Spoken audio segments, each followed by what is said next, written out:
Tingnan mo naman ang ganda. Tapos hindi ganon kainit. Katamtaman lang. Naman. Ang sarap isipin mo kung ganito ang garden mo.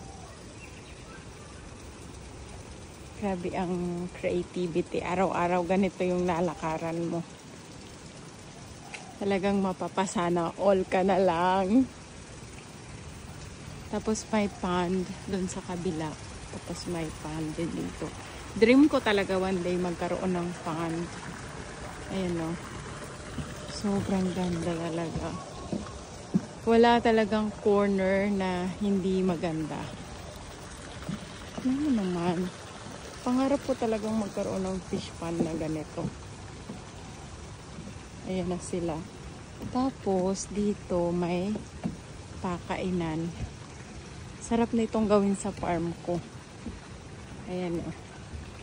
Meron ditong food. Ay, ubos na. Ay, wala nang laman. But anyway, ayan sila o. Hello! Oh! Ayan. Wala nang pagkain. Wow. Oh, bye-bye. Tapos ang daming water lily. Tapos ito yung mga private villa. Almost lahat naman is a private villa. Pero sobrang ganda talaga. Imagine mo ganito yung garden mo sa bahay. No? Araw-araw ko siguro talaga tong lalakarin kung ganito yung bahay ko. Sa inyong paakyat, tingnan mo naman, ganyan yung bahay mo, diba? Tapos, tingnan mo, wow.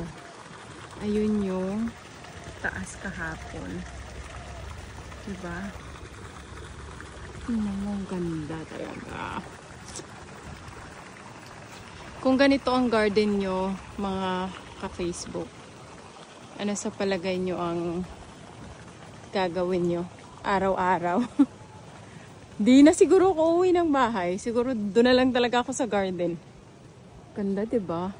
Tapos ang lamig ng... Then, kahit saan ka. And then this is the pool area. Ayan o. Of course, nakikita ko na kaagad ang dalawa kong anak dito.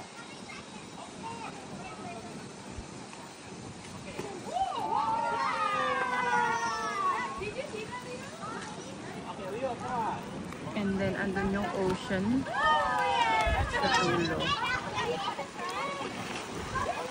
Ganda.